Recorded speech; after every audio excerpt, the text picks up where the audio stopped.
दोस्तों नमस्कार, मैं महेंद्र कुमार आप सभी को स्वागत करता हूं अपने इस यूट्यूब चैनल पर। आज हम केमिस्ट्री में ठीक है तत्वों का परमाणु द्रव्यमान निकालना बता रहे हैं। ठीक है, अपने पिछले वीडियो में हम तत्वों का परमाणु संख्या बताए थे 1 से लेकर 50 तक। बहुत आसान था। जो तत्वों का परमाणु संख्या सिखाए हैं एक बार जाकर इसी चैनल पर डाले हैं, पिछले वीडियो में जाकर देख लीजिएगा। ठीक है, आज हम द्रव्यमान बता रहे हैं। तो देखिए, किसी भी तत्व को द्रव्यमान कैसे निकालते हैं, पहले 1 से लेकर 20 तक समझा रहे हैं। ठीक है, बहुत सिंपल है, एक बार आज अगर आप देख लीजिएगा ठीक है ना, तो भूलिएगा नहीं। ठीक है, तो देखिए पहले 1 से लेकर 20 तक तत्वों को परमाणु द्रव्यमान कैसे निकालते हैं। देखिए 1 से लेकर 20 तक क्या नियम है, अगर परमाणु संख्या सम है तो 2 से गुणा कर देंगे। ठीक है, फिर अगर परमाणु संख्या विषम है तो 2 से गुणा करेंगे प्लस 1 जोड़ देंगे। तो 1 से लेकर 20 तक यही दो गो क्या है नियम है इसका। ठीक है, परमाणु संख्या सम है तो 2 से गुणा कर देंगे तो परमाणु द्रव्यमान मिल जाएगा। अगर परमाणु संख्या विषम है तो 2 से गुणा करके 1 जोड़ देंगे। ठीक है, तो यहाँ से देखिए सबसे पहले हम हाइड्रोजन को बता रहे हैं। तो हाइड्रोजन का परमाणु द्रव्यमान 1 ही होता है, तो ये थोड़ा सा याद कर लीजिए। ठीक है, ये समझाएंगे लास्ट में क्यों 1 होगा ये 1। देखिए हीलियम का, तो हीलियम का परमाणु क्रमांक परमाणु संख्या क्या है 2 है। तो देखिए 2 क्या है, सम है कि विषम है। ठीक है, तो ये क्या है सम है। तो सम है तो क्या बोला गया, परमाणु संख्या सम है तो 2 से गुणा कर देंगे। ठीक है ना, तो यहाँ क्या है ये 2 है, परमाणु संख्या 2 हो गया। तो यहाँ देखिए परमाणु संख्या 2, इसमें 2 से गुणा कर देंगे तो 2 2 4, 2 से गुणा करेंगे तो 4 हो जाएगा। तो हीलियम का परमाणु द्रव्यमान 4 हो जाएगा। ठीक है, उसी तरह लिथियम, तो देखिए लिथियम क्या है विषम है, तो विषम में 2 से गुणा करके 1 जोड़ देंगे। तो देखिए परमाणु संख्या कितना है 3, इसमें 2 से गुणा करिए 1 जोड़ देंगे। ठीक है, तो यहाँ परमाणु द्रव्यमान मिल जाएगा। तो देखिए 3 दूनी 6 और प्लस 1 7, तो 7 हो जाएगा। मतलब कि लिथियम का परमाणु द्रव्यमान 7 है। उसी तरह आगे देखिए बेरिलियम, तो बेरिलियम का परमाणु संख्या 4 है। ठीक है ना, तो देखिए सम है, तो सम में क्या करते हैं, जितना परमाणु संख्या रहता है 2 से खाली गुणा कर देते हैं। ठीक है, तो यहाँ 4 गुणे 2 बराबर 4 दूनी 8 है। तो बेरिलियम का परमाणु द्रव्यमान कितना हो जाएगा 8 हो जाएगा। ठीक है, आगे देखिए बोरान, यहाँ तो बोरान क्या है, तो बोरान का परमाणु संख्या 5 है। ठीक है, तो इसमें क्या करते हैं, ये देखिए विषम है, तो विषम रहता है तो क्या करते हैं 2 से गुणा करके 1 जोड़ देते हैं। तो यहाँ लिखेंगे 5 और 2 से गुणा करेंगे प्लस 1 जोड़ देंगे। तो 5 दूनी 10, 1 11 हो जाएगा। बोरान का परमाणु द्रव्यमान 11 हो जाएगा। ठीक है, उसी तरह देखिए कार्बन, तो कार्बन का परमाणु संख्या 6 है। ठीक है, तो 6 क्या है, सम है कि विषम है, तो सम संख्या है, तो सम संख्या में केवल 2 से गुणा करते हैं। तो यहाँ देखिए कार्बन का परमाणु संख्या 6 है, अब क्या है सम है, तो सम है तो केवल 2 से गुणा कर देंगे। तो 2 से गुणा कर देंगे कितना हो जाएगा 6 दूनी 12, तो कार्बन का परमाणु द्रव्यमान 12 हो जाएगा। ठीक है, नाइट्रोजन का देखिए, तो नाइट्रोजन का परमाणु संख्या 7 है, तो ये क्या है विषम है। ठीक है ना, लेकिन ये पहले नाइट्रोजन को छोड़ देखिए नाइट्रोजन को अभी छोड़ दे रहे हैं, यह अपवाद है। ठीक है, इसको एक छोड़ देंगे। मान लीजिए 1 से लेकर 20 तक कुछ रूल बना है, उसमें 1 2 रूल पर नहीं है, तो 2 के लिए 18 को तो नहीं ना हम छोड़ सकते हैं रूल के लिए। ठीक है ना, तो ये अपवाद है, इसको समझा रहे हैं। आगे देखिए ऑक्सीजन, ये रूल पर नहीं है।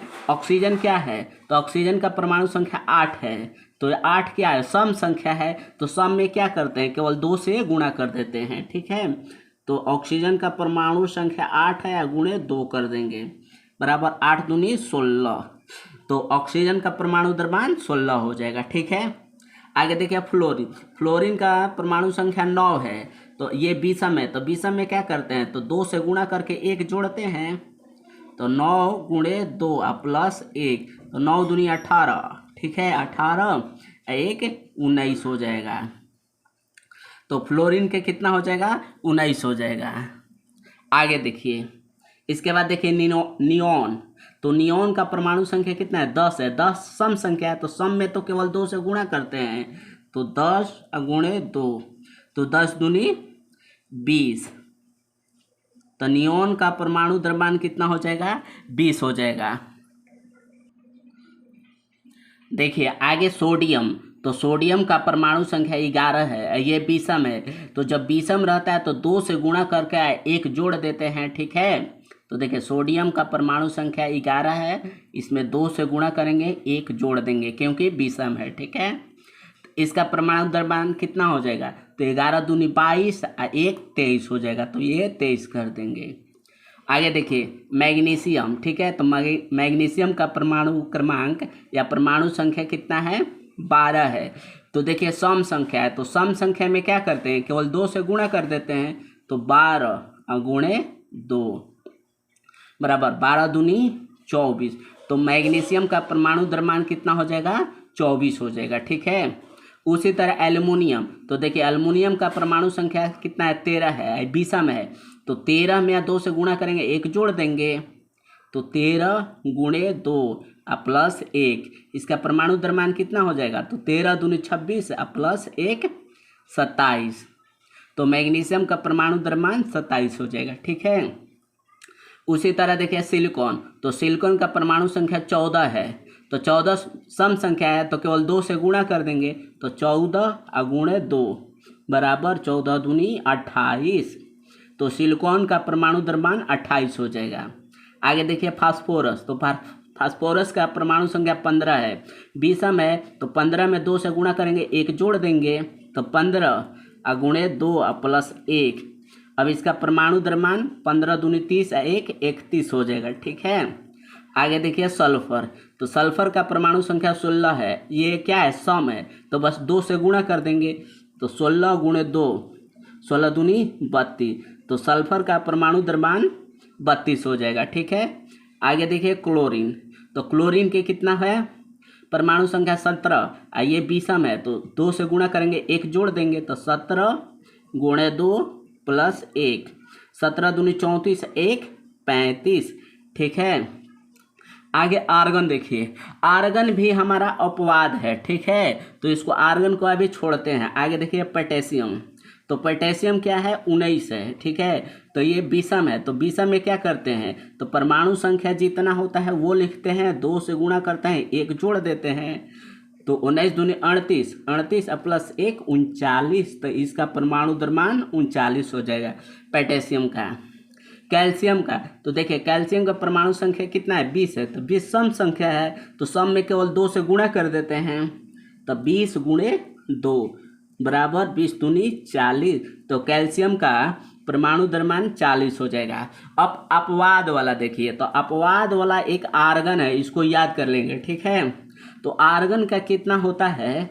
ये हमारा रूल पर नहीं है, बस इसको याद करना है। तो आर्गन का परमाणु द्रव्यमान 40 होता है, तो इसको आप याद कर लीजिए, ये 40, ठीक है। और क्या छूटा था? एक नाइट्रोजन छूटा था। हाँ देखिए एक नाइट्रोजन छूटा था, तो नाइट्रोजन का 7 है। अगर रूल के अनुसार करिएगा तो यह विषम है, 7 गुणे 2 प्लस 1 करना पड़ेगा, लेकिन ऐसे नहीं होगा, ये रूल पर नहीं है, बस इसमें डबल हो जा रहा है, मतलब ये रूल को थोड़ा भंग कर दे रहा है, ठीक है। तो इसका क्या होता है? नाइट्रोजन का परमाणु द्रव्यमान 14 होता है, तो ये 14 हो गया, ठीक है। हाइड्रोजन के कितना? हाइड्रोजन का परमाणु द्रव्यमान 1 होता है, तो आप याद करिए, ठीक है। तो 1 से लेकर 20 में 3 अपवाद था, एक हाइड्रोजन था, ठीक है, एक नाइट्रोजन था और एक क्या था? ऑर्गन था। बाकी रूल पर है, ठीक है। तो इसी तरह वीडियो को देखने के लिए हमारे चैनल को शेयर एंड सब्सक्राइब करें, ठीक है। थैंक्स।